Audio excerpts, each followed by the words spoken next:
काय सांगाल भाऊ, आता एक कार्यक्रम झाला त्यामध्ये टायगर ग्रुपच्या म्हणजे पहिलं तुम्ही काम करत होतात, तर तिथं तुमच्यावर एक टीका झाली. काय सांगाल?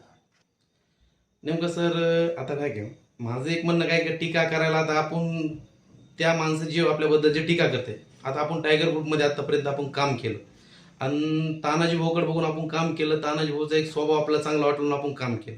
पण आपण टायगर ग्रुपमध्ये असताना बी काही वाईट काम कोणतं केलं नाही. आणि विषय म्हणजे टीका, आता त्याच्यामध्ये टीका तो करत असेल तर तो स्वतःची पात्रता बघून आपण टीका करावं, हे माझं म्हणणं आहे. आता मी कोणत्या लेवलचा, त्याची लेवल कोणती, हे त्याला कळायला पाहिजे. आणि म्हणजे एक विषय एक आहे की तो कोणत्या कार्यक्रमात बोलतोय हे तरी त्याला कळायला पाहिजे, थोडंसं भान पाहिजे.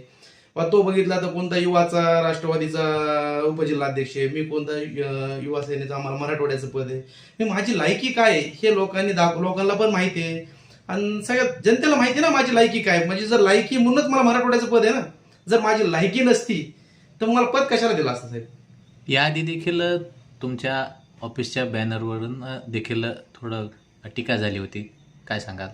नाही, बॅनरच्या बारेत बी तो असं म्हणला की त्यांनी बॅनर काढून बघावं, मार्केटमध्ये फिरून बघावं की तुम्हाला कोण ओळखतंय का नाही. आता मला जर ओळखलंच नसतं तर माझ्यावर एवढी मोठी जिम्मेदारी दिली असती का?